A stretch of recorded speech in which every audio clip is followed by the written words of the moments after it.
Hello दोस्तों, जय Hind, Vande Mataram. Aditya GS classes में आपका हार्दिक स्वागत है।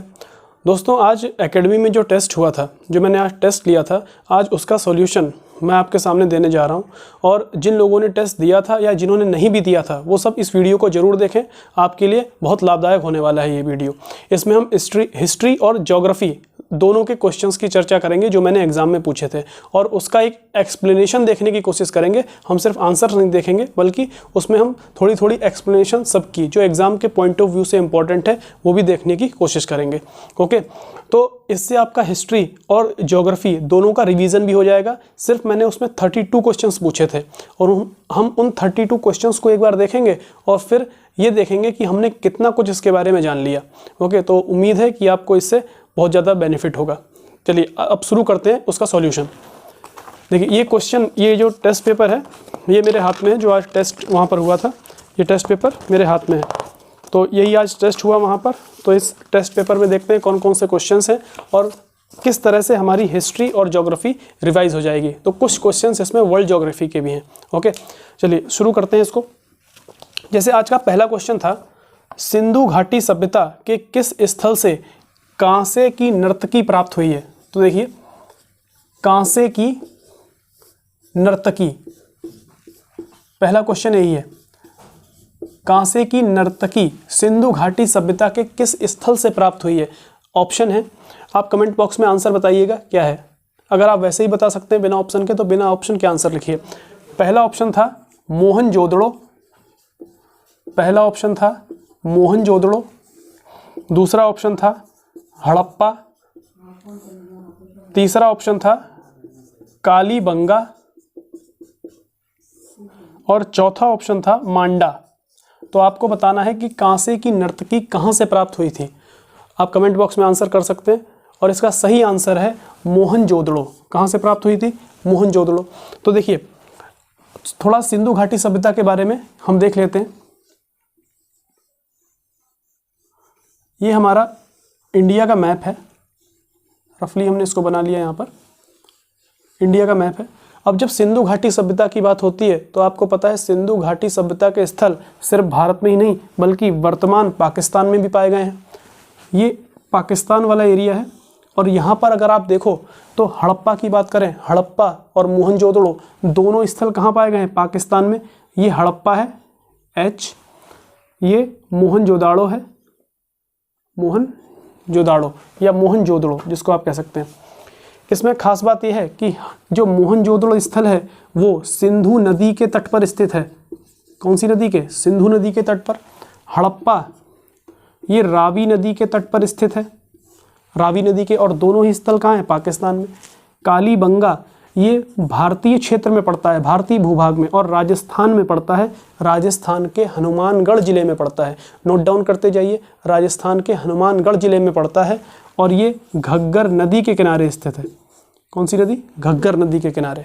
और ये वाला जो स्थल है इसका नाम है मांडा, और ये स्थल जम्मू एंड कश्मीर, जम्मू कश्मीर राज्य में पाया गया था। कौन से राज्य में? मांडा। यानी अगर आपसे पूछा जाए कि सिंधु घाटी सभ्यता का सबसे उत्तरी स्थल कौन सा है, तो मांडा है। कौन सा है? मांडा।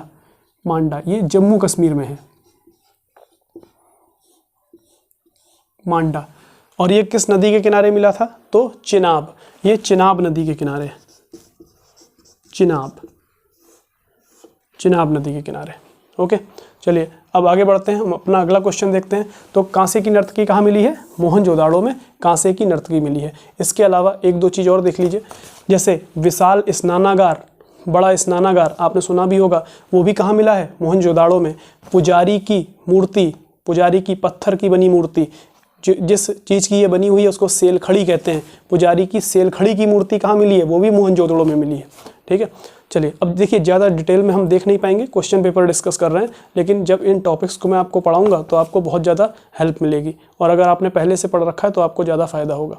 ठीक, अब हम दूसरा क्वेश्चन देखते हैं। दूसरा क्वेश्चन क्या है? इस टेस्ट पेपर का दूसरा क्वेश्चन है, कालीबंगा स्थल किस नदी के किनारे स्थित है? देखिए, इसका आंसर तो मैंने इसमें ही बता दिया, किसके किनारे है? घग्गर। तो दूसरा क्वेश्चन क्या था? कालीबंगा स्थल किस नदी के किनारे स्थित है? तो किस नदी के किनारे? घग्गर नदी के किनारे, घग्गर नदी। इसका सही आंसर था घग्गर नदी। तीसरा क्वेश्चन इसमें पूछा गया है, हाथी की खोपड़ी का कंकाल कहाँ पाया गया है? सिंधु घाटी सभ्यता के किस स्थल से हाथी की खोपड़ी प्राप्त हुई है? हाथी की खोपड़ी का कंकाल प्राप्त हुआ है, तो कहाँ से प्राप्त हुआ है? देखिए ऑप्शन है, हाथी की खोपड़ी में कह रहा हूँ, ऑप्शन है आपके सामने कालीबंगा, दूसरा ऑप्शन है हड़प्पा, तीसरा ऑप्शन है दैमाबाद, और चौथा ऑप्शन आप ले लीजिए मांडा। 1 2 3 4 और यहाँ पर है हाथी की खोपड़ी का कंकाल। मैं आपसे पूछ रहा हूँ, कमेंट बॉक्स में फटाफट आंसर दीजिए कि कहाँ पाया गया है ये हाथी की खोपड़ी का कंकाल कहाँ मिला है? तो इसका सही आंसर है हड़प्पा। कहाँ मिला है? हड़प्पा। देखिए याद रखना बड़ा आसान है, हा से हाथी और ये किस पे इंड हो रहा है? खोपड़ी पे। ड़ा, हा और अड़ा दोनों आपको मिल गए, पहला अक्षर और ये अंतिम वाला, हा और अड़ा। कहाँ पर? हड़प्पा में। इस तरह आप याद रख सकते हैं इसको, हड़प्पा में।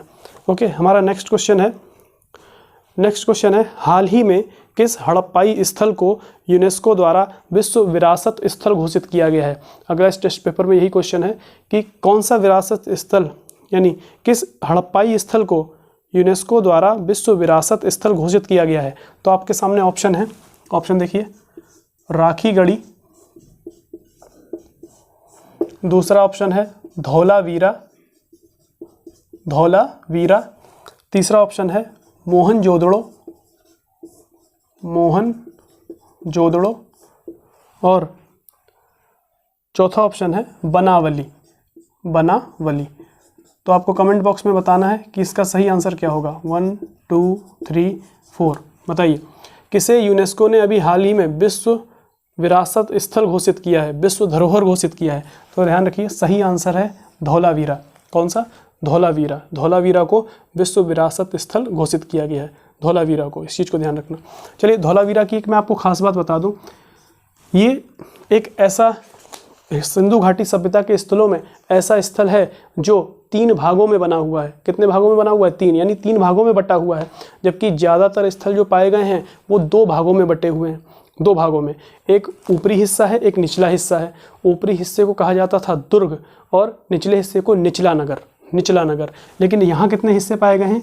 3। ये 3 भागों में बटा हुआ है, 3 भागों में, इसको ध्यान रखिए। और दूसरी इंपॉर्टेंट इसकी बात है, यहाँ पर जो इसका मध्य भाग है वहाँ पर स्टेडियम पाया गया है, स्टेडियम। ओके, चलिए अब अगला क्वेश्चन देखते हैं। अगला क्वेश्चन है, गायत्री मंत्र का उल्लेख ऋग्वेद के कौन से मंडल में मिलता है? तो इसका आंसर तो आप सभी बता सकते हैं बिना ऑप्शन के, कमेंट बॉक्स में बताइए क्या होगा आंसर। गायत्री मंत्र की बात हो रही है, गायत्री मंत्र आता है आप लोगों को? गायत्री मंत्र, देखिए सबसे खास बात, गायत्री मंत्र को गायत्री मंत्र क्यों कहा जाता है बताइए? किस देवता को समर्पित है? तो ये समर्पित है सूर्य को। किसको? सूर्य देवता को। लेकिन इसका नाम गायत्री क्यों है? तो ध्यान रखिए, ये गायत्री मंत्र गायत्री छंद में लिखा गया है। एक छंद का नाम है गायत्री, तो उस छंद के नाम पर इसका नाम क्या पड़ गया है? गायत्री मंत्र पड़ गया है, गायत्री मंत्र। जैसे बहुत तरह के छंद हैं जो ऋग्वेद में यूज़ हुए हैं, जैसे अनुष्टुप छंद, त्रिष्टुप छंद, उसी तरह से एक छंद है गायत्री छंद। तो गायत्री मंत्र किस छंद में लिखा गया है? गायत्री छंद में, इसीलिए इसका नाम क्या पड़ गया है? गायत्री मंत्र। और ये ऋग्वेद के 3रे मंडल में है। कौन से मंडल में? 3रे मंडल में। इंपॉर्टेंट बात है, ये ऋग्वेद के कौन से मंडल में है? 3रे मंडल में। ओके, 3रे मंडल में। चलिए अगला क्वेश्चन है, अस्किनी नदी किस नदी का वैदिक कालीन नाम है? अस्किनी किस नदी का वैदिक कालीन नाम है? तो देखिए, अस्किनी, आपको अगर आंसर पता है तो कमेंट बॉक्स में आंसर दीजिए कि अस्किनी किस नदी का वैदिक कालीन नाम है। देखिए, हमने कहा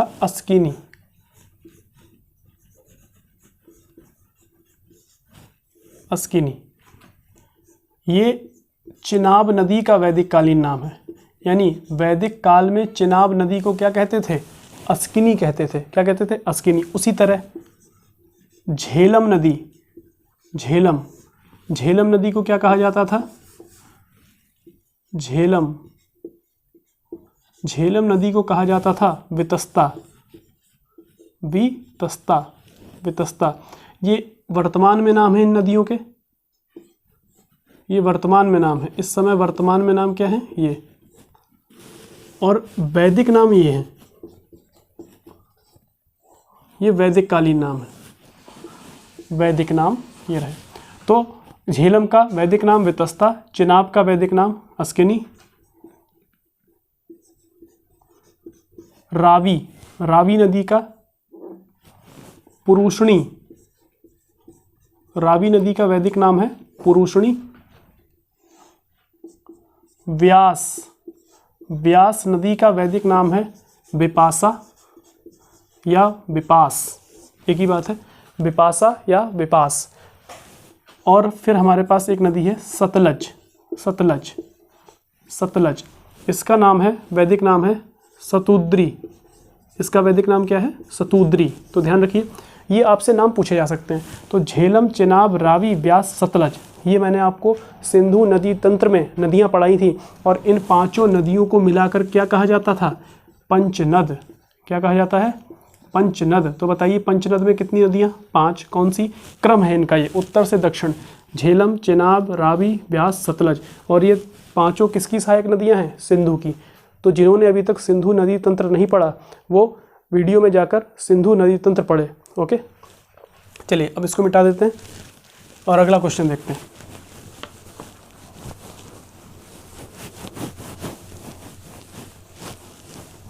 अगला क्वेश्चन है,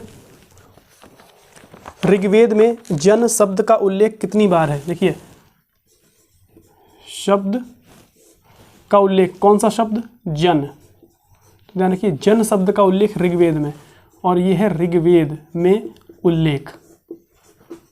ऋग्वेद में उल्लेख कितनी बार है, ये चीज़ पूछी जा रही है। तो देखिए, जन, इसका सही आंसर होगा 275। कितनी बार है? 275 बार जन शब्द का उल्लेख, 275।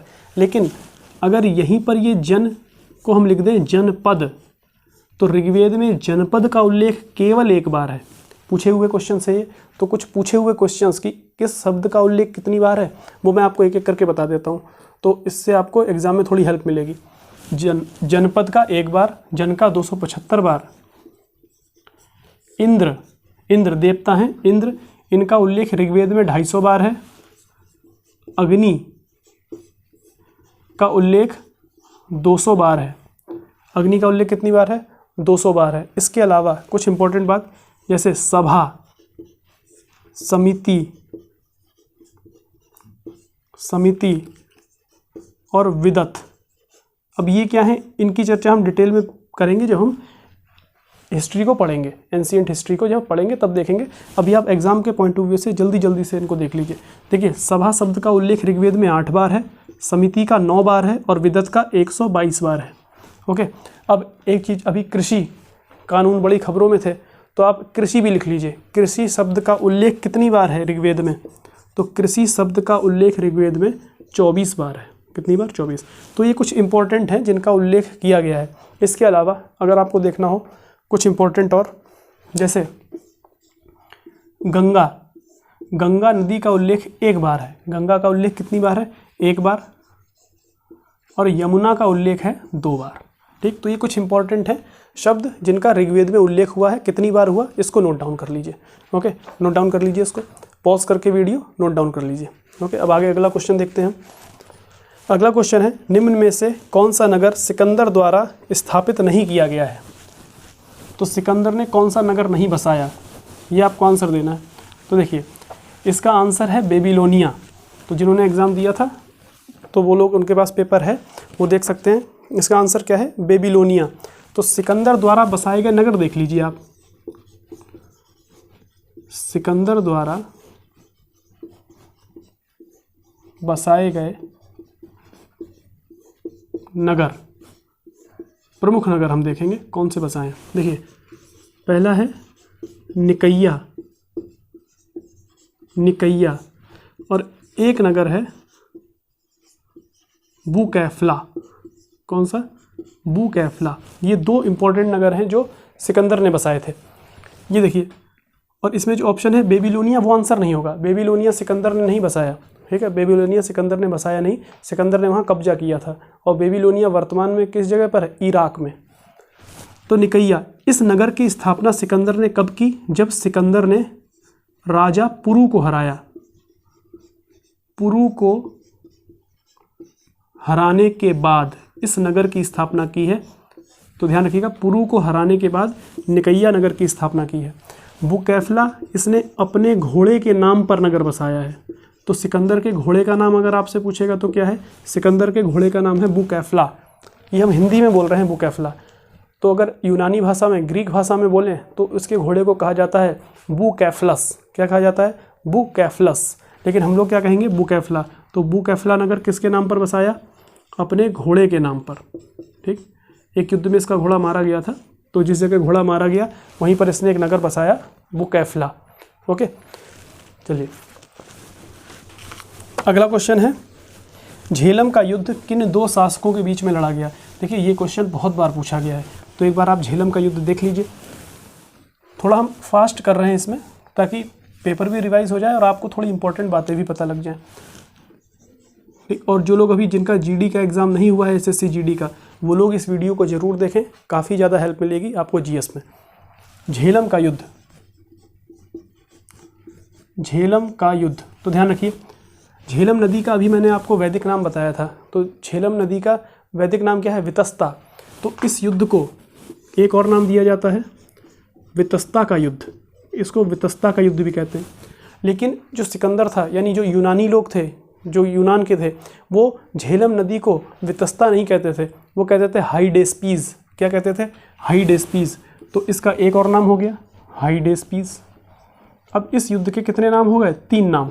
देखिए, अब एग्ज़ाम में चाहे पूछेगा हाइडेस्पीज का युद्ध, वितस्ता का युद्ध, झेलम का युद्ध, तीनों एक ही बात है। और ये युद्ध हुआ था 326 ईसा पूर्व में। 326 ईसा पूर्व में, ध्यान रखिएगा, ईसा पूर्व में। ठीक, यानी ईसा मसीह के जन्म से 326 साल पहले। कितने साल पहले? 326 साल पहले। तो 326 ईसा पूर्व किनके बीच में हुआ, वो बात इंपॉर्टेंट है। देखिए, ये युद्ध हुआ था सिकंदर को अलेक्जेंडर भी कहते हैं, सिकंदर वर्सेस राजा पुरु। इनके बीच में एक भारतीय राजा था, इसके और सिकंदर के बीच में 326 ईसा पूर्व में हाइडेस्पीज, वितस्ता या फिर झेलम का युद्ध हुआ था। इस युद्ध में सिकंदर जीत गया था और राजा पुरु पराजित हो गए थे। लेकिन राजा पुरु की वीरता से कौन प्रसन्न हुआ? सिकंदर। और इन दोनों की आपस में मित्रता हो गई। फिर आगे भारत पर जितने भी अभियान किए सिकंदर ने, वो सब राजा पुरु की हेल्प से ही किए हैं। ठीक, क्योंकि राजा पुरु भी बहुत ही साहसी शासक थे, वीर शासक थे राजा पुरु। ठीक है, तो ये बात हो गई। अब दूसरी बात, अगर आपसे एग्जाम में सवाल आ जाए सिकंदर ने भारत पर आक्रमण कब किया, अब आप मुझे बताओ युद्ध कब हुआ है? 326 ईसा पूर्व। ये तो भारतीय राजा ही था ना, भारतीय राजा था। तो सिकंदर ने भारत पर आक्रमण कब किया है? 326 ईसा पूर्व। 326 ईसा पूर्व। ओके, 326 ईसा पूर्व। ठीक है, चलिए मिटा दो इसको। देखिए अगला क्वेश्चन है हमारा, अगला क्वेश्चन, मगध साम्राज्य का पहला ब्राह्मण वंश कौन था? मगध साम्राज्य का पहला ब्राह्मण वंश कौन था? तो सबसे पहले हम ये देख लेते हैं कि मगध साम्राज्य में वंश कौन कौन से थे। मगध साम्राज्य में कौन कौन से वंश थे? तो देखिए, मगध साम्राज्य में प्रमुख रूप से 7 वंश माने जाते हैं। कितने? 7 वंश।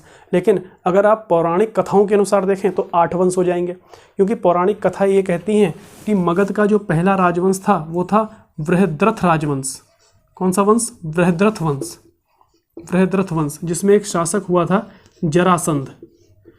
जरासंध, ये वही जरासंध है जिसकी हत्या किसने की थी? भीम ने। महाभारत में भीम और जरासंध का युद्ध आपने देखा होगा।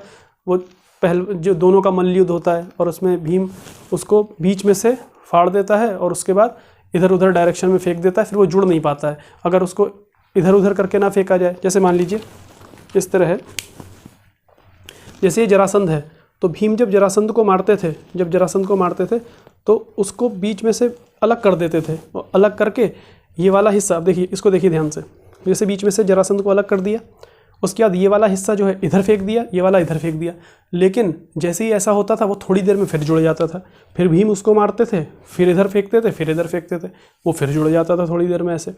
तो भगवान कृष्ण वहीं खड़े थे, उन्होंने इशारा करके बताया उनको कि जैसे उन्होंने क्या किया कि एक मटर का छिलका लिया, मटर होता है ना, मटर को छीला, और मटर को छील के ऐसे करके बताया कि मटर छीलो और ये वाला हिस्सा इधर फेंको और ये वाला हिस्सा इधर फेंको, तो क्रॉस इस तरह से जाएगा, फिर ये आपस में जुड़ नहीं पाएंगे। फिर भीम ने ऐसा ही किया, उसको जब बीच में से ऐसे फाड़ा, उसके बाद एक हिस्सा इधर फेंक दिया और एक हिस्सा इधर फेंक दिया, और फिर जरासंध जुड़ नहीं पाया और जरासंध की मृत्यु हो गई, जरासंध मर गया। लेकिन ये पौराणिक कथा है, इतिहासकार इसको नहीं मानते कि ये मगध का कभी वंश रहा, एक पौराणिक कथा के रूप में है, तो एग्जाम के पॉइंट ऑफ व्यू से हम भी नहीं मानेंगे। ओके, चलिए देखिए, तो मैं इसको मिटा देता हूँ। अब हमें क्या मानना है वो देखिए। पहला वंश हम क्या मानेंगे, देखिए एक ट्रिक याद कर लीजिए, मगध राजवंश की जब भी बात आएगी मगध साम्राज्य में, ट्रिक है हसिन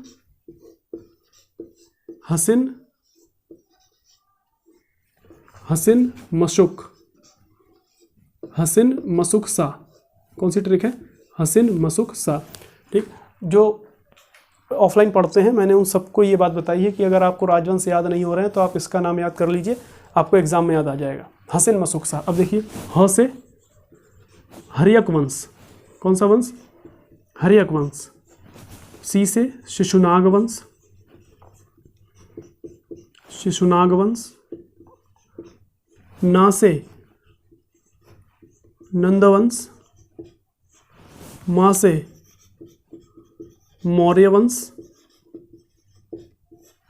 स से शुंग वंश। क से कण्व वंश। और स से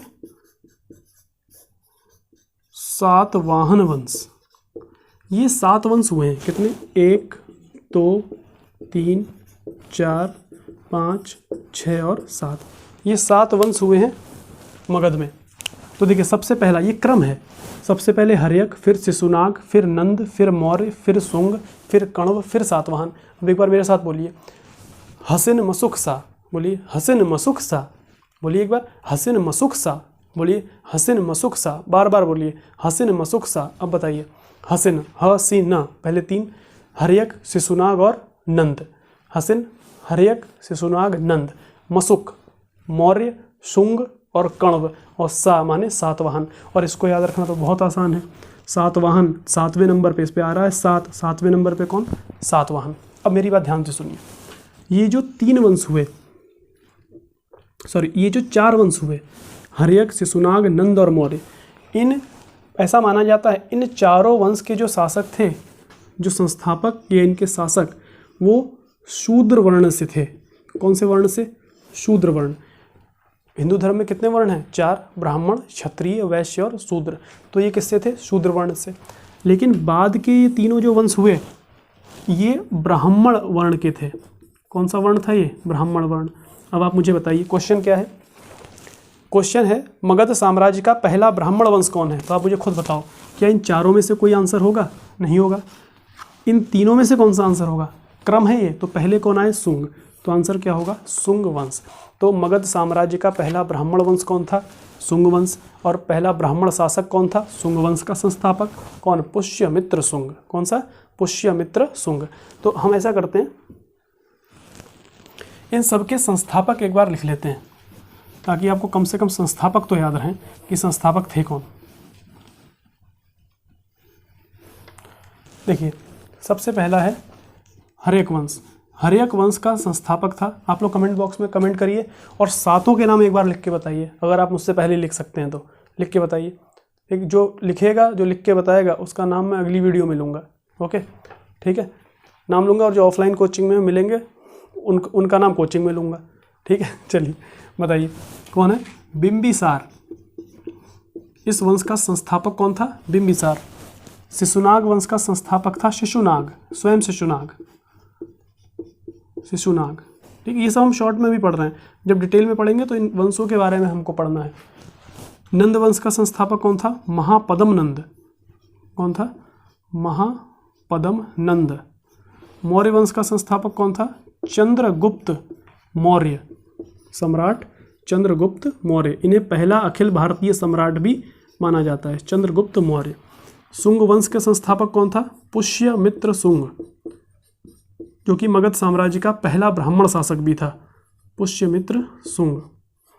कण्व वंश का संस्थापक था वासुदेव कण्व, और ये लोग भी किस वर्ण के थे? ब्राह्मण, वासुदेव कण्व। और अंतिम सातवाहन वंश का जो संस्थापक था वो था सिमुख। कौन था? सिमुख। तो आपको ये सातों वंश और इनके संस्थापक भी याद रखने हैं, ठीक है, एग्जाम के पॉइंट ऑफ व्यू से इंपॉर्टेंट है।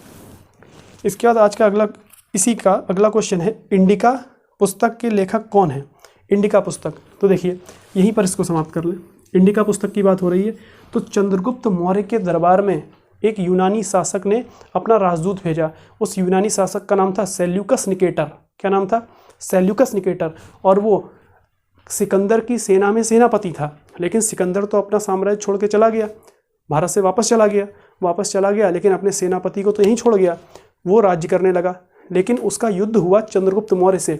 उस युद्ध में सेल्यूकस निकेटर हार गया और उसे अपनी पुत्री का विवाह किससे करना पड़ा? चंद्रगुप्त मौर्य से। पुत्री का नाम था हेलेना। और उसने चंद्रगुप्त मौर्य के दरबार में अपना एक दूत भी भेजा। चंद्रगुप्त मौर्य के दरबार में दूत भी भेजा, भाई थोड़ा नज़र रखने के लिए कि भाई लड़की की यहाँ पर शादी हुई है, तो उसका ध्यान तो रखा जाए, कोई तो हो जो वहाँ खबर पहुँचाएगा कि लड़की के साथ कहीं दुर्व्यवहार तो नहीं हो रहा है, ठीक है। तो चंद्रगुप्त मौर्य के दरबार में उसने एक राजदूत भेजा, वही ये क्वेश्चन है। राजदूत है मेगस्थनीज। क्या नाम है? मेगस्थनीज। मेगस्थनीज, राजदूत का नाम क्या है? मेगस्थनीज। और इस मेगस्थनीज ने यहीं पर रहकर, चंद्रगुप्त मौर्य के दरबार में रहकर एक पुस्तक लिखी, इंडिका। बहुत फेमस बुक है इंडिका। और मौर्य प्रशासन के बारे में सारी जानकारी किस पुस्तक में मिलती है? इसी में, इंडिका में। ओके, तो ये क्वेश्चन भी हमारा समाप्त हो गया। 11 क्वेश्चन हुए हैं अभी तक और बहुत सारी डिटेल हम लोगों ने जान ली है। चलिए अब देखिए, एक क्वेश्चन मैंने सही मिलान करने पे पूछा था। मैंने कुछ बुक्स दी थी और उनके राइटर पूछे थे, मिलान करना था। तो मैं आपको डायरेक्ट इनके राइटर बता देता हूँ कौन कौन है। ओके, इसको मिटा दूँ। देखिए, पहली बुक जो मैंने पूछी है उसका नाम है चंडी शतक। कौन सी है? चंडी शतक। तो चंडी शतक किसने लिखा है? चंडी शतक। देखिए, पहली रचना है चंडी शतक। चंडी शतक। और मैंने इसके आगे लिखा था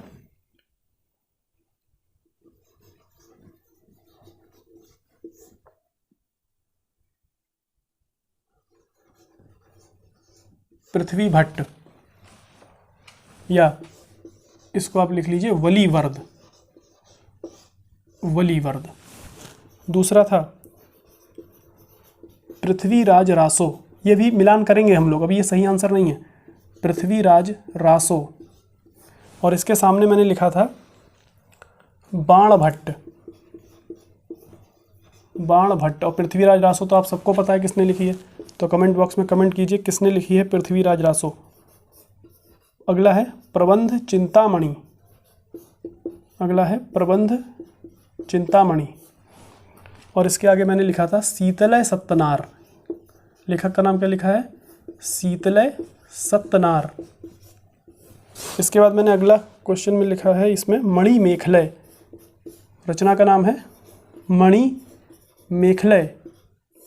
और इसके आगे मैंने लिखा है राइटर मेरुदुंग।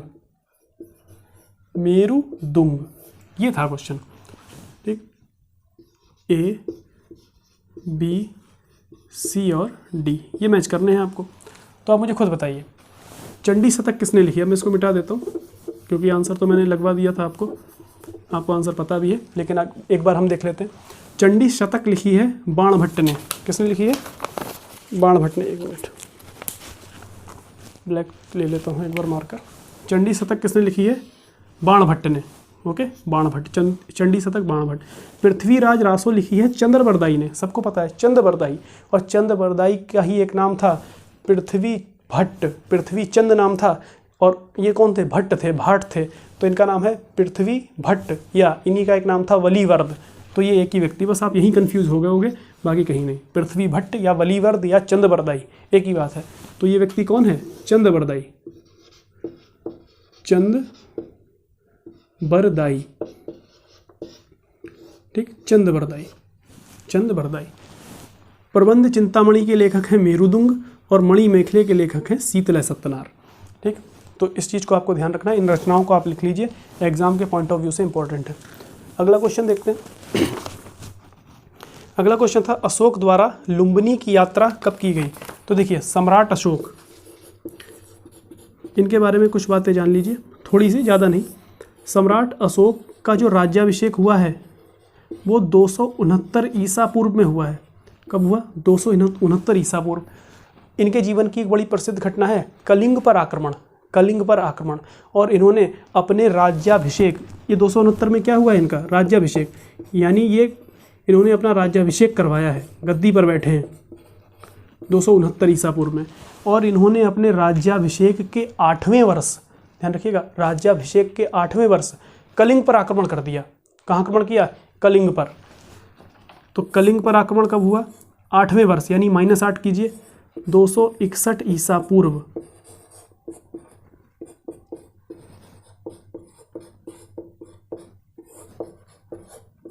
कलिंग पर आक्रमण अपने राज्याभिषेक के 8वें वर्ष, ध्यान रखिएगा, यहाँ लिख लीजिए ब्रैकेट में, कभी कभी एग्जाम में ऐसे ही आता है, 8वें वर्ष। अगला, इन्होंने, इंपॉर्टेंट बात है, इन्होंने अपने राज्याभिषेक के 20वें वर्ष लुम्बिनी की यात्रा की। 20वें वर्ष, तो बताइए कब की होगी? -20 कीजिए इसमें से। 249 ईसा पूर्व में इन्होंने किसकी यात्रा की? लुम्बिनी की यात्रा। किसकी यात्रा? लुम्बिनी की यात्रा। और लुम्बिनी कहाँ है? नेपाल में। और लुम्बिनी क्यों फेमस है? ये भगवान बुद्ध का जन्म स्थान है। लुम्बिनी नेपाल में है। लुम्बिनी की यात्रा, तो अशोक ने लुम्बिनी की यात्रा अपने राज्याभिषेक के 20वें वर्ष की थी। कौन से वर्ष? अपने राज्याभिषेक के 20वें वर्ष। तो कौन सी तारीख हो गई? 249 ईसा पूर्व में। ओके, यही सवाल था, यही क्वेश्चन इजी था।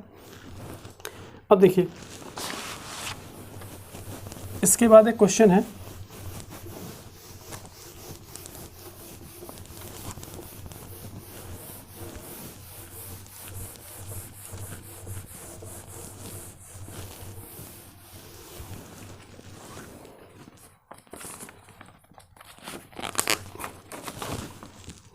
अगला क्वेश्चन है, कल्याणी के चालुक्यों का संस्थापक किसे माना जाता है? कल्याणी के चालुक्यों का, कल्याणी के चालुक्यों का संस्थापक। देखिए, चालुक्यों की अगर बात करें तो चालुक्य मुख्य रूप से 3 हैं। एक वातापी के चालुक्य हैं, एक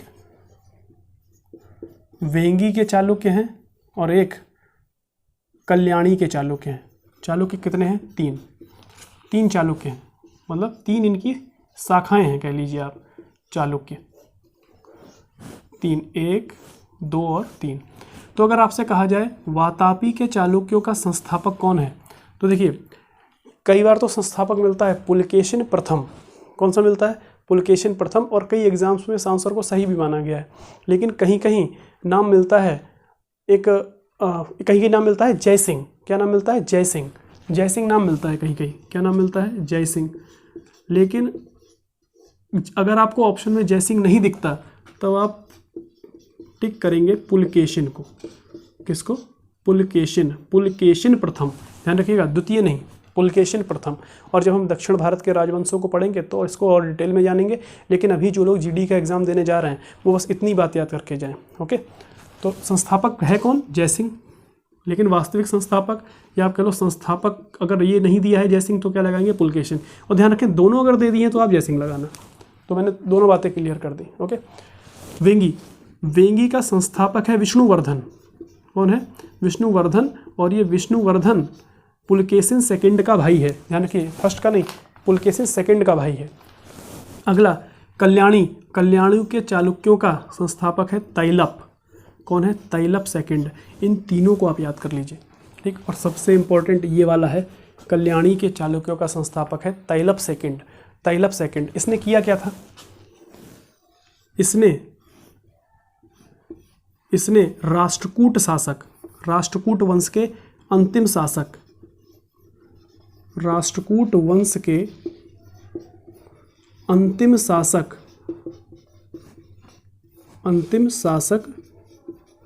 कर्क सेकंड। तो राष्ट्रकूट वंश का अंतिम शासक कौन था? कर्क सेकंड। कर्क सेकंड की हत्या कर दी थी तैलब सेकंड ने, हरा दिया था इस कर्क सेकंड को और कल्याणी के चालुक्यों की स्थापना की थी। तो क्या हुआ था? तैलब सेकंड वर्सेस मतलब इनमें युद्ध हुआ, किसके बीच? तैलब और कर्क के बीच, और इसमें कर्क हार गया और तैलब जीत गया। और तैलब ने कौन सा वंश बना दिया?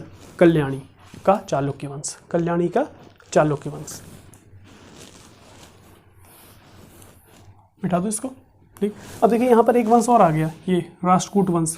तो अभी फिलहाल आगे इसकी चर्चा आएगी, लेकिन आपसे अगर पूछ दिया जाए, लिख लीजिएगा, नोट डाउन कर लीजिएगा कि राष्ट्रकूट वंश का संस्थापक कौन था, तो नाम याद रखिए दंतीदुर्ग। और जीडी वाले, जो अभी जीडी का जिनका एग्जाम नहीं हुआ, वो जरूर इस चीज़ को याद कर ले, लिख लें कहीं। तो राष्ट्रकूट वंश का संस्थापक कौन? दंतीदुर्ग। राष्ट्रकूट वंश का अंतिम शासक कौन? कर्क सेकंड। इसको नोट डाउन कर लें, इतना एग्जाम के लिए इंपॉर्टेंट है अभी। चलिए नोट डाउन कर लीजिए, मैं इसको मिटा रहा हूँ, पॉज करके लिख लीजिए।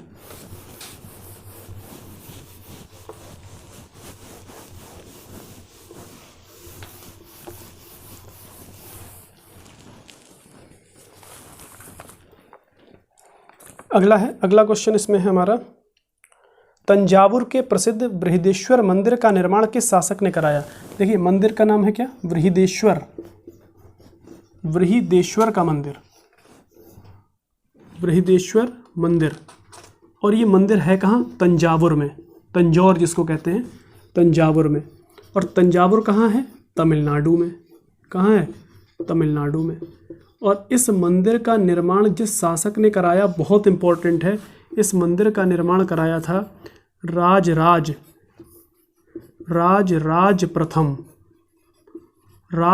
प्रथम। और ये किस वंश का शासक है? चोल वंश का, राजराज चोल प्रथम या राजराज प्रथम। तो आंसर हमारा क्या हो जाएगा? राजराज प्रथम। यही आंसर है, राजराज प्रथम, ठीक, राजराज प्रथम। इसीलिए इस मंदिर को किस नाम से जाना जाता है? एक नाम और है इस मंदिर का, इसी के नाम पर, राजराज है तो राजराजेश्वर मंदिर। और एक शिव मंदिर है तो इसको कहते हैं राजराजेश्वर शिव मंदिर या शैव मंदिर। तो किस मंदिर को राजराजेश्वर शैव मंदिर कहा जाता है? बृहदेश्वर का मंदिर। कहाँ है? तंजावुर। किसने बनवाया? राजराज प्रथम, ठीक, राजराज प्रथम। अगला क्वेश्चन देखते हैं, ह्वेनसांग किस शासक के दरबार में नहीं गया था? देखिए यहाँ कह रहा है नहीं गया था, यानी आपको पता होना चाहिए कहाँ कहाँ गया था। तो देखिए इसमें जो ऑप्शन है वो क्या क्या है, आपको कमेंट बॉक्स में बताना है किसके यहाँ नहीं गया था।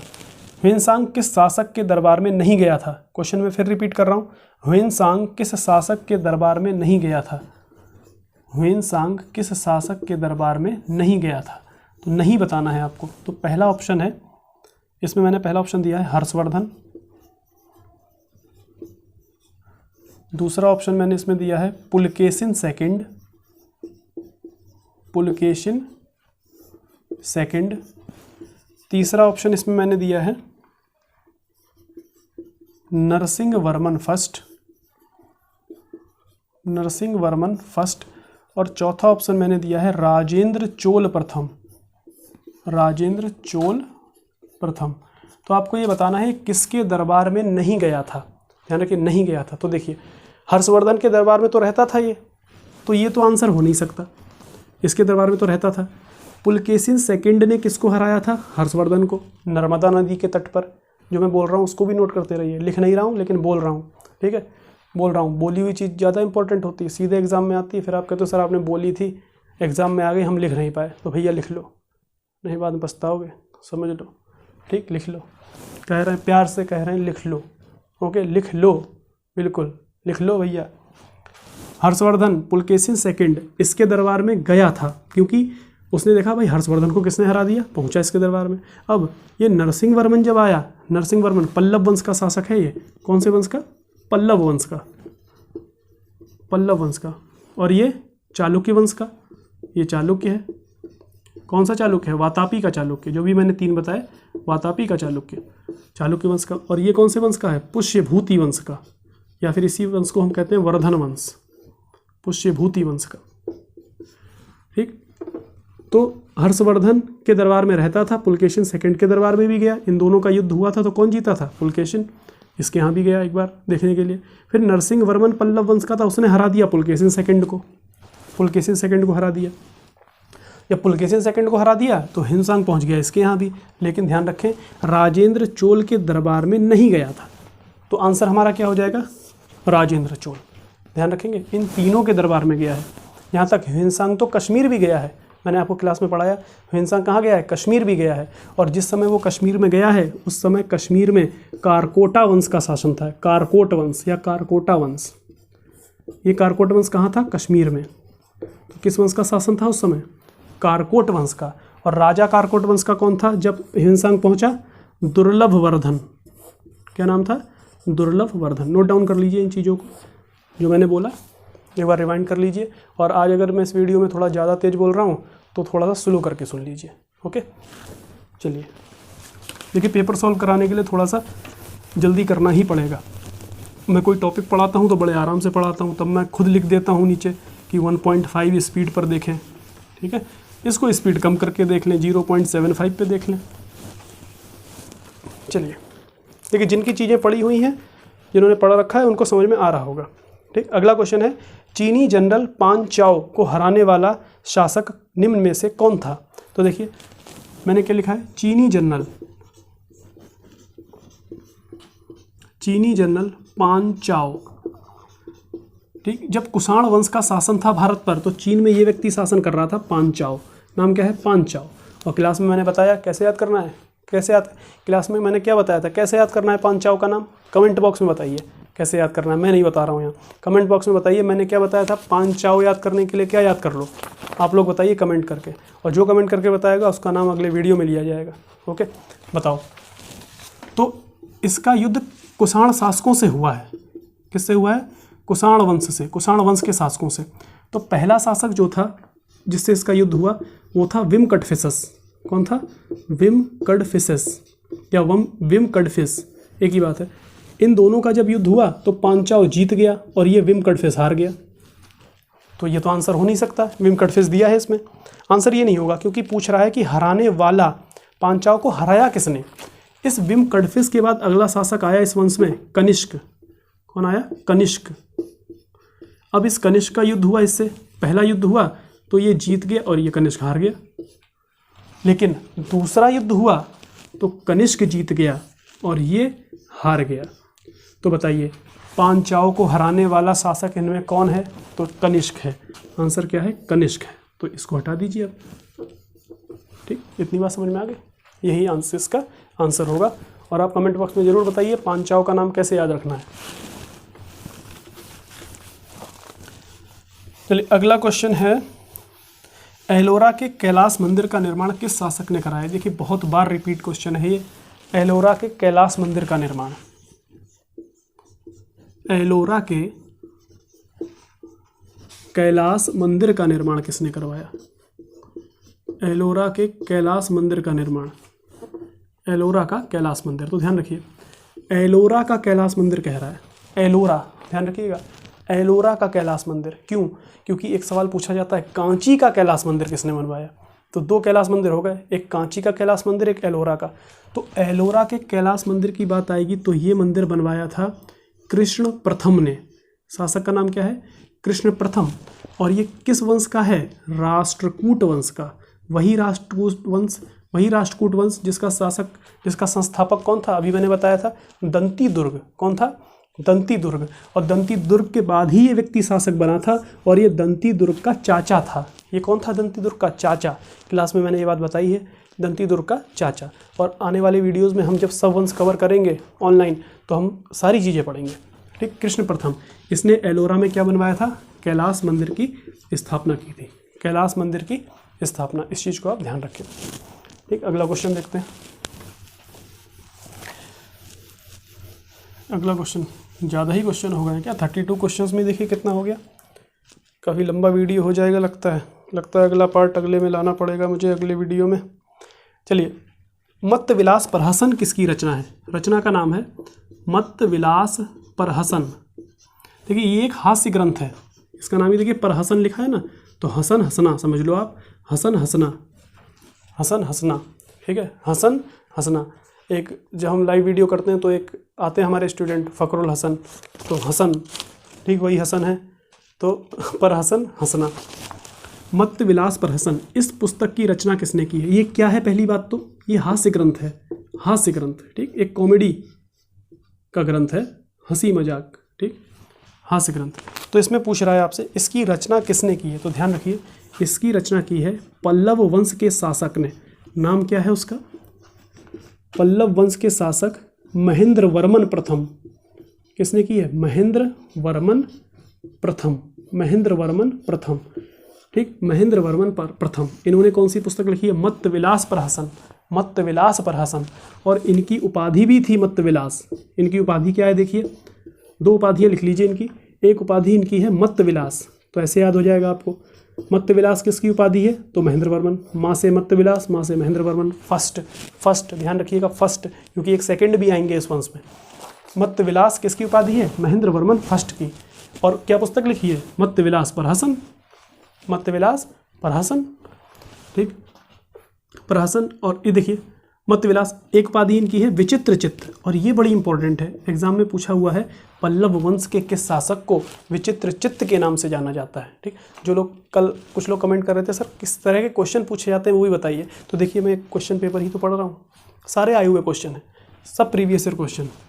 विचित्र चित्त, इनकी दो उपाधियाँ हैं, इनको भी लिख लीजिए, ओके, इसको भी लिख लीजिए, फिर हम देखते हैं आगे, ठीक, नोट डाउन कर लीजिए पॉज करके।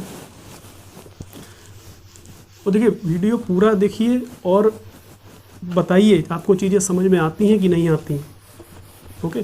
कमेंट करते रहिए, वीडियो को लाइक कीजिए, सब्सक्राइब कीजिए, शेयर कीजिए लोगों में ज़्यादा से ज़्यादा, जितने आपके ग्रुप हों, जिस ग्रुप में आप जुड़े वहाँ शेयर कीजिए वीडियो को ज़्यादा से ज़्यादा, ठीक है। आपको अच्छा लगता है तो, ज़बरदस्ती नहीं है, मैं ज़बरदस्ती नहीं करवा रहा हूँ, आपको अच्छा लगता है, आपको लगता है कि हमारी काम की चीज़ें इस चैनल पर मिल रही हैं तो आप शेयर कीजिए, अन्यथा कोई बात नहीं है, मत कीजिए, ठीक है।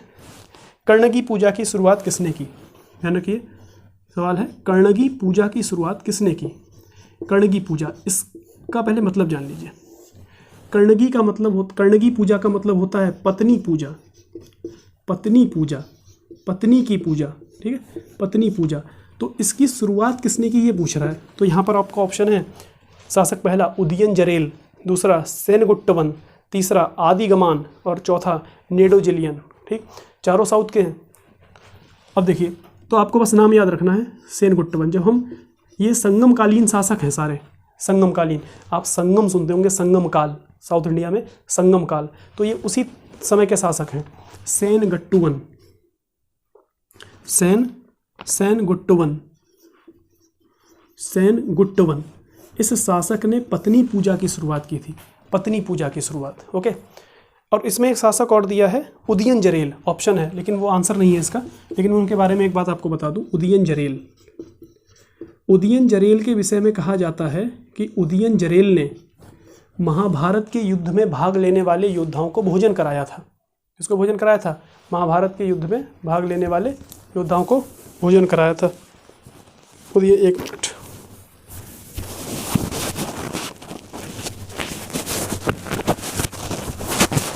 महाभारत के युद्ध में भाग लेने वाले योद्धाओं को भोजन कराया था। इस कारण इसे क्या कहा जाता है?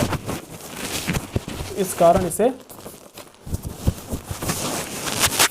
एक मिनट, ठीक, इस कारण इसे क्या कहा जाता है? महाभोजन, महाभोजन उदयन जरेल। क्या कहा जाता है? महाभोजन उदयन जरेल कहा जाता है। उदयन जरेल को क्या कहा जाता है? महाभोजन उदयन जरेल। क्यों कहा जाता है? इसने महाभारत के युद्ध में भाग लेने वाले योद्धाओं को भोजन करवाया था, ठीक है। चलिए 20 क्वेश्चंस हो गए। अब हमारी ये ज्योग्राफी शुरू हो गई है, तो मुझे लगता है कि अभी हिस्ट्री के लिए हम इतना छोड़ दें। चलिए छोटे क्वेश्चन है, मैं इसी वीडियो में करा देता हूँ, 1 मिनट में देख लेता हूँ ये वीडियो कितना लंबा हो गया, ठीक है, ज़्यादा लंबा ना हो।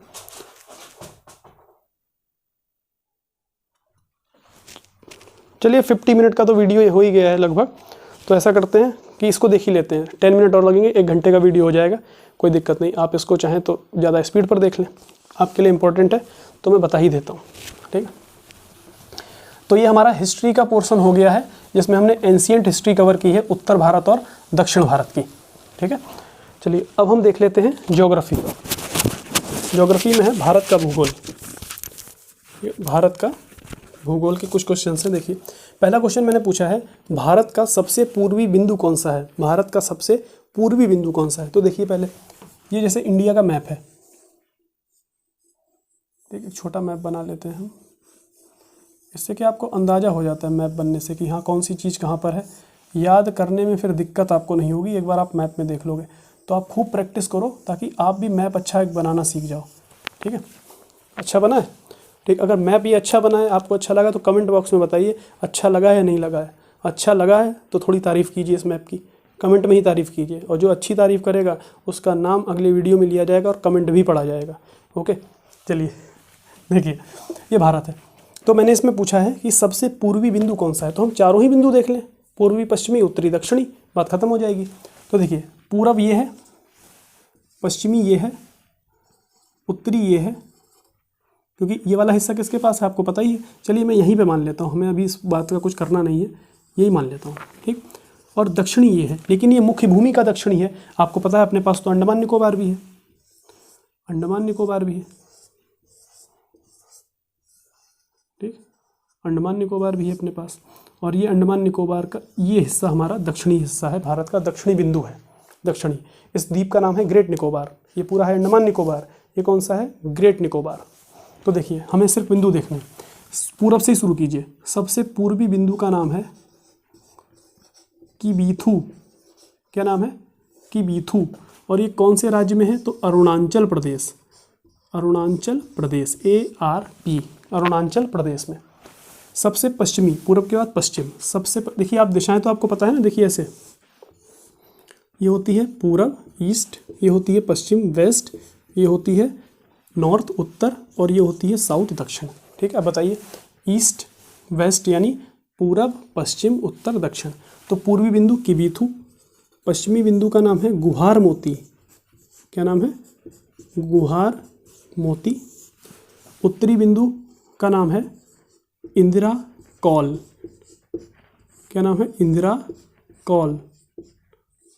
और इस सबसे दक्षिणतम बिंदु का नाम है इंदिरा पॉइंट। क्या नाम है? इंदिरा पॉइंट। इसका नाम है इंदिरा पॉइंट, इंदिरा पॉइंट। देखिए ये शायद फ्रेम में नहीं आ रहा होगा, अगर नहीं आ रहा है तो मैं बोल रहा हूँ, दक्षिणतम बिंदु क्या है? इंदिरा पॉइंट, नोट कर लीजिए, ठीक है। वैसे आ रहा होगा, जहाँ तक नहीं आ रहा है तो नोट कर लीजिए। दक्षिणतम बिंदु है इंदिरा पॉइंट, जो अंडमान निकोबार के ग्रेट निकोबार द्वीप पर स्थित है, लिख लीजिए। और मुख्य भूमि का सबसे दक्षिणतम बिंदु है कैप कैमोरिन। क्या है? Cape Comorin, Cape Comorin, Cape Comorin, या इसी को कहते हैं हम कन्याकुमारी। क्या है? कन्याकुमारी। ओके, ये हमने सारे बिंदु देख लिए, ठीक। ये हमारा क्वेश्चन था, तो देख लिया आपने। आप चाहें तो इसका स्क्रीनशॉट ले लें, ओके, या फिर अपने आप बना लें। इसको इस तरह से आपको बनाना है। ये हमारा क्या है? प्यारा भारत, प्यारा भारत, ये हमारा प्यारा भारत है। ओके, चलिए मैं इसको मिटा दूँ, ठीक। अगला क्वेश्चन देखते हैं। अब मैंने इसमें पूछा है सही मिलान कीजिए, और मैंने कुछ चोटियाँ दी हैं, पर्वत चोटियाँ, उनकी ऊंचाई मैंने आपसे पूछी है। देखिए, अरे सुमित जी ज़रा चेक कीजिएगा सही आ रहा है।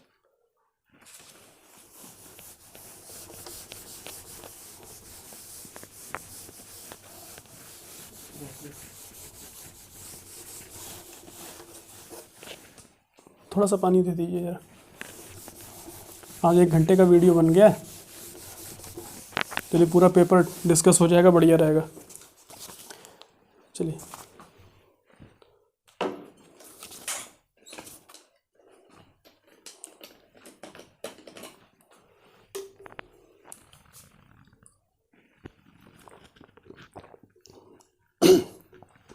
Thank you.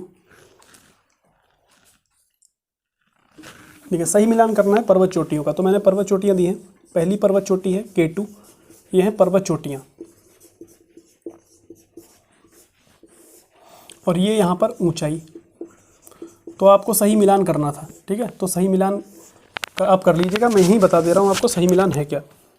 देखिए K2, दूसरा था नंदा देवी, नंदा देवी, तीसरा डोडा बेट्टा, चौथा है अन्ना मुड़ई, अन्ना मुड़ई, और पांचवा है कलसूबाई। कौन सा है? कलसूबाई। तो देखिए मिलान करना था इसमें कौन सा सही है, लेकिन मैं आपको सीधे ऊंचाई बता दे रहा हूँ क्या है। K2, K2 की ऊंचाई है 8611 मीटर। कितनी है? 8611 मीटर, और ये भारत की सबसे ऊंची चोटी है। भारत की सबसे ऊंची चोटी कौन? K2, और ये दुनिया की दूसरी सबसे ऊंची चोटी है।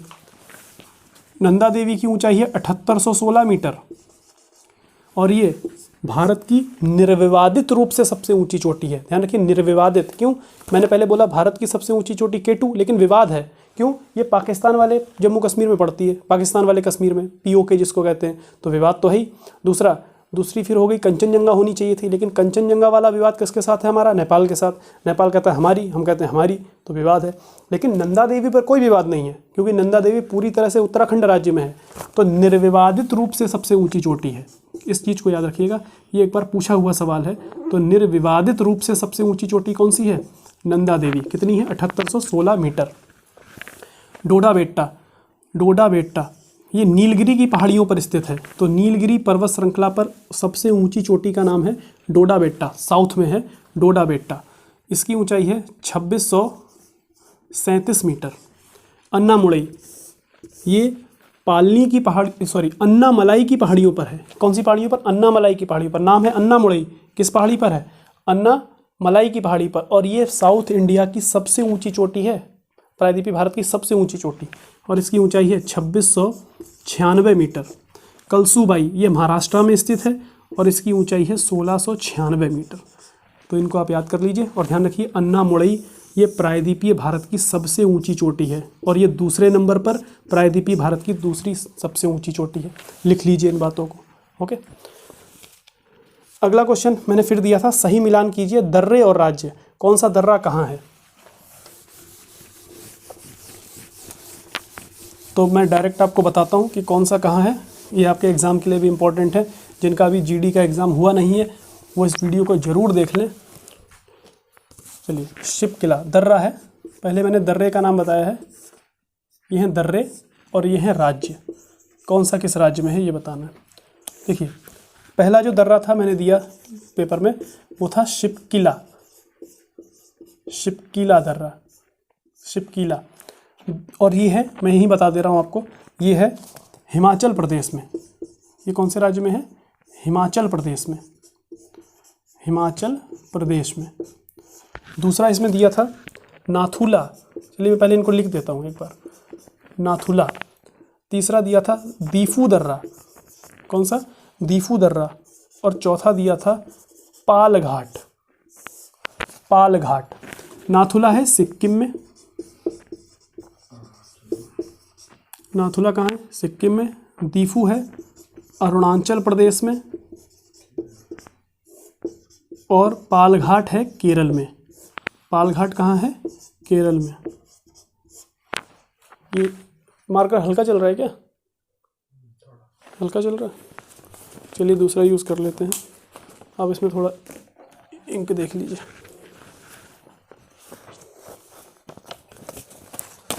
ठीक, इनको नोट कर लीजिए आप। पालघाट कहाँ है? केरल में। मैंने देखो साउथ इंडिया में आपको कुछ दर्रे बताए थे, तो एक बार मैं आपको रिवाइज करवा देता हूँ साउथ इंडिया वाले दर्रे, जो कि हमारे लिए इंपॉर्टेंट हैं। साउथ इंडिया वाले दर्रे,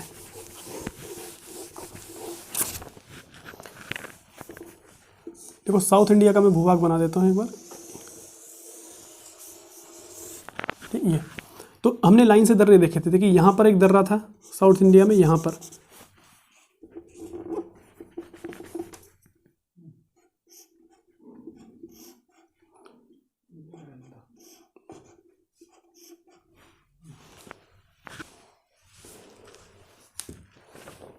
एक मिनट। ठीक, तो तो सबसे ऊपरी जो दर्रा है इसका नाम है थाल घाट। क्या नाम है? थाल घाट। यहाँ पर था भोर घाट, यहाँ पर था पाल घाट, और यहाँ पर कौन सा था? सिनकोट्टा। इसका नाम था सिनकोट्टा। सिनकोट्टा। ये 4 दर्रे हैं। तो आपसे कभी क्रम पूछ दे साउथ इंडिया के दर्रों का, तो क्रम है ये उत्तर से दक्षिण। पहला थाल घाट, भोर घाट, पाल घाट और सिनकोट्टा। तो इसको याद रखिए। डिटेल में इनकी चर्चा हम करेंगे जब ज्योग्राफी के और टॉपिक्स पढ़ेंगे तब। चलिए इसको मिटा दूं।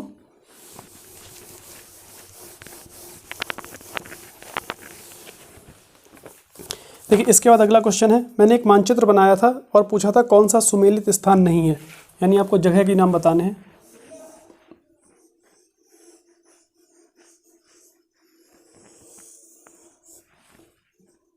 तो ये क्वेश्चन ही पूछा था, मैप बनाकर ही पूछा गया क्वेश्चन है, तो यहाँ पर बनाना पड़ेगा मुझे। देखिए तो मैंने इस तरह से क्वेश्चन पूछा है।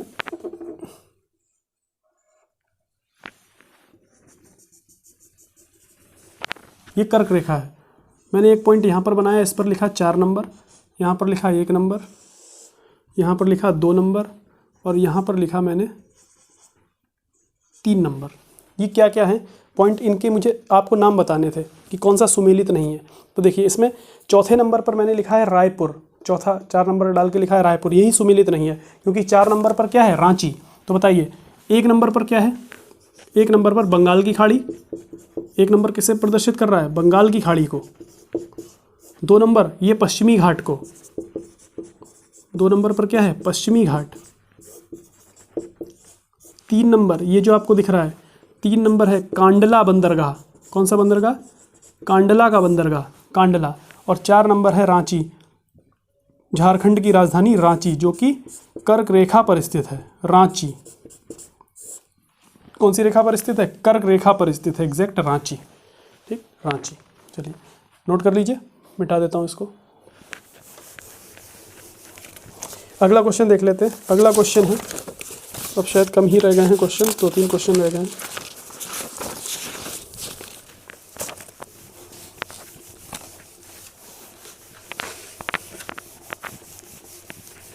अब देखिए अगले क्वेश्चन में मैंने पूछा है कि पंचप्रयाग का सही क्रम क्या है। देखिए मैंने गंगा रिवर सिस्टम आपको पढ़ाया, उस वीडियो में आप जरूर जाके देखिए, वहाँ मैंने आपको पंचप्रयाग बताए और उनका क्रम भी मैंने पूछा कि आपसे पूछा जाएगा, क्रम बताना था। तो देखिए क्रम क्या है।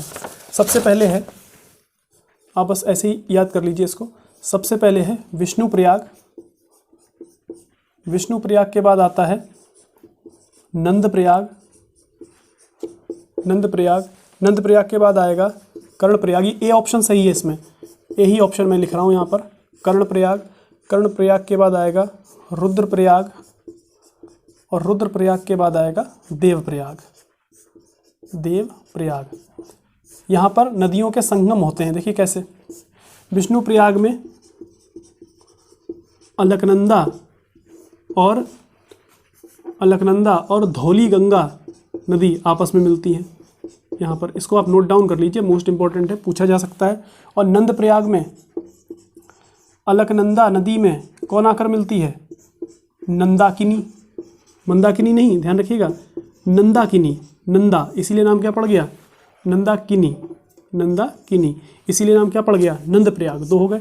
तीसरा, अलकनंदा में कौन सी नदी आकर मिलती है? पिंडर नदी। कौन सी नदी आकर मिलती है?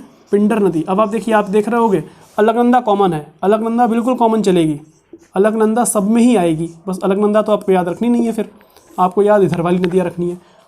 अलकनंदा प्लस मंदाकिनी, तो अलकनंदा और मंदाकिनी जहाँ पर मिलती हैं वहाँ कौन सा प्रयाग बना? रुद्र प्रयाग। 5वां देव प्रयाग। देव प्रयाग में अलकनंदा में आकर मिलती है भागीरथी। कौन सी नदी मिलती है? भागीरथी। और अलकनंदा और भागीरथी जैसे ही आपस में मिलती हैं, आगे बढ़ते ही क्या कहलाती हैं? गंगा। ये मैंने आपको गंगा रिवर सिस्टम में पढ़ाया था, और जिन्होंने गंगा रिवर सिस्टम नहीं पढ़ा वो एक बार जाकर इसको जरूर पढ़े। ओके, चलिए, तो ये पंचप्रयाग हो गए। लाइन से ये नदियाँ मिल रही हैं। एक बार इसको आप लिख लीजिए, स्क्रीनशॉट ले लीजिए। मैं थोड़ा सा हट जाता हूँ, स्क्रीनशॉट ले लीजिए और लिखिए इसको, नोट्स प्रॉपर बनाइए। इसके बाद देखिए इसमें अगला क्वेश्चन है, अब ये वर्ल्ड हिस्ट्री से थोड़े क्वेश्चन हैं और एक आध क्वेश्चन इंडिया का भी है, तो पहले इंडिया वाले ही ख़त्म कर देते हैं हम।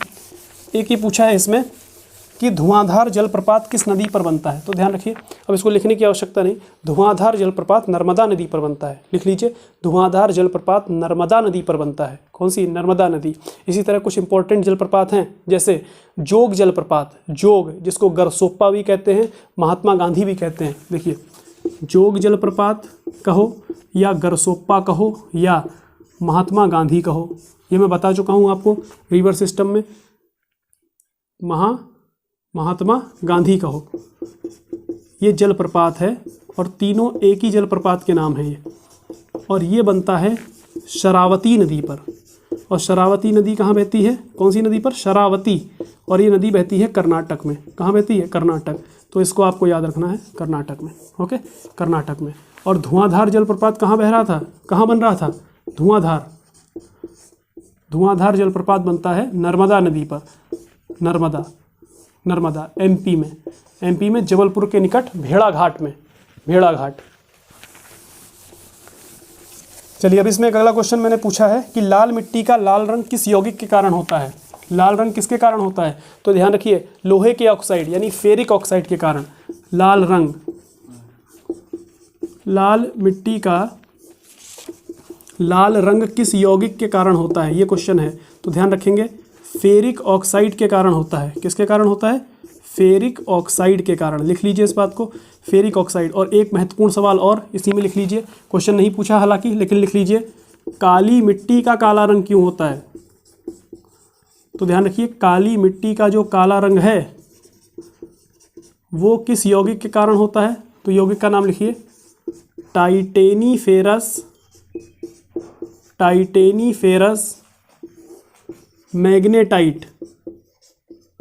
टाइटेनीफेरस मैग्नेटाइट के कारण, टाइटेनीफेरस मैग्नेटाइट के कारण क्या होता है? काला रंग होता है काली मिट्टी का। इसके बाद अगला क्वेश्चन मैंने पूछा था कि भारत में सर्वाधिक क्षेत्रफल पर किस प्रकार के वन पाए जाते हैं? तो ध्यान रखें, भारत के सर्वाधिक क्षेत्रफल पर उष्ण कटिबंधीय पर्णपाती वन पाए जाते हैं, और ये भारत के कुल वन क्षेत्रफल का 37% है। कितना? 37। तो भारत में सबसे ज़्यादा कौन से वन पाए जाते हैं? लिख लीजिए इस बात को, नोट डाउन कर लीजिए, बिल्कुल इंपॉर्टेंट है। भारत में सबसे ज़्यादा कौन से वन पाए जाते हैं? उष्ण कटिबंधीय पर्णपाती वन, 37%। ठीक, 37%, इसको याद रखिएगा। चलिए, अगला क्वेश्चन है, अब देखिए ये थोड़े से क्वेश्चन है वर्ल्ड ज्योग्राफी से। तो देखिए 2-3 क्वेश्चन बचे हैं बस, हमने लगभग कंप्लीट कर लिया और शायद 1 घंटे से ऊपर का वीडियो हो चुका है। ठीक है, 2-3 क्वेश्चन बस। जैसे मैंने पूछा था इरावन, देखिए अंग्रेजी में ऐसे लिखेंगे YERAVAN, इरावन। ये एक जगह का नाम है, ये कहाँ की राजधानी है? तो ध्यान रखिएगा, मैंने ऑप्शन यहाँ दिए हैं, सुनिए, आप कमेंट बॉक्स में कमेंट करिए आपको पता है। अगर जॉर्जिया, साइप्रस, अर्मेनिया, ब्रुनेई, तो ध्यान रखिए ये अर्मेनिया की राजधानी है। कहाँ की? अर्मेनिया की राजधानी। अर्मेनिया एशिया महाद्वीप में पाया जाने वाला कॉकेसस देश है। ये कॉकेसस पर्वत पर बना हुआ देश है। तो कॉकेसस देश कितने बताए थे मैंने आपको? 3। कितने हैं? 3, ध्यान रखिएगा 3। कौन कौन से? ये तो अर्मेनिया की राजधानी इरावन हो गई। जॉर्जिया भी कैसा देश है? कॉकेसस देश है। और अजरबैजान भी कैसा देश है? कॉकेसस देश है। यानी ये भी किस पर्वत पर बना है? कॉकेसस। और तीनों ही एशिया महाद्वीप में है। तो अर्मेनिया की राजधानी कौन हो गई? येरावन।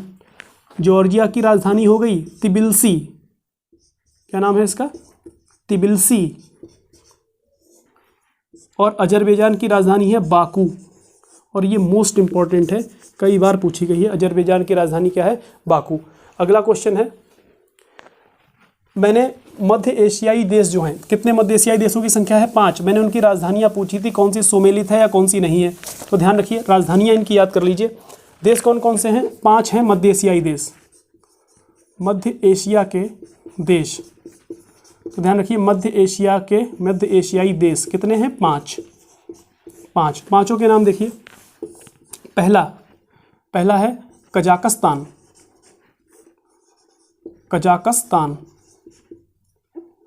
कजाकिस्तान या कजाकिस्तान, जैसे आप कह लें कज़ाक है वैसे कज़ाकिस्तान।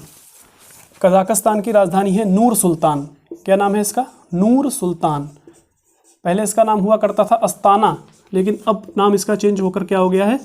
नूर सुल्तान। तो ये नया नाम है और ये इसका पुराना नाम है, ये ध्यान रखिएगा, अस्ताना पुराना नाम है। दूसरा है देश है इसमें उज्बेकिस्तान। दूसरा देश कौन सा है? उज्बेकिस्तान।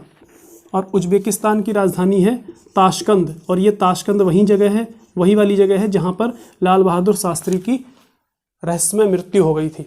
ठीक है। तीसरा देश है तुर्कमेनिस्तान। तुर्कमेनिस्तान, और तुर्कमेनिस्तान की राजधानी है अशगाबाद। देखिए इन राजधानियों को जरूर याद कर लीजिए, क्योंकि ये गलत होती है एग्जाम में, फिर गलत नहीं होनी चाहिए, सब याद करनी। चौथा है किर्गिस्तान। कौन सा है? किर्गिस्तान। और किर्गिस्तान की राजधानी है बिश्केक। कौन सी है? बिश्केक। पांचवा और अंतिम मध्य एशियाई देश जो है उसका नाम है ताजिकिस्तान। Tajikistan, Tajikistan. और इसकी राजधानी है दुशांबे। इसकी राजधानी है दुशांबे। दुशांबे। ठीक, ये कंट्रीज़ हैं मध्य एशियाई देश, नाम याद कर लीजिए। मैंने यही पूछे थे और इसमें सुमेलित नहीं छांटना था, तो मैंने उज्बेकिस्तान के आगे लिख रखा था अशगाबाद, तो यही तो आंसर होगा। क्या है बताइए? अब इसके आगे क्या होना चाहिए था? ताशकंद। ठीक, अब इसका एक दो क्वेश्चन और है। महावेली गंगा किस देश में बहती है? महावेली गंगा, देखिए गंगा कहाँ बहती है बताइए? गंगा भारत में, और महावेली गंगा बहती है श्रीलंका में। तो श्रीलंका में कौन सी नदी बहती है? महावेली गंगा। महावेली गंगा कहाँ की नदी है? श्रीलंका की, याद रखिएगा। महावेली गंगा, क्या नाम है? महावेली गंगा।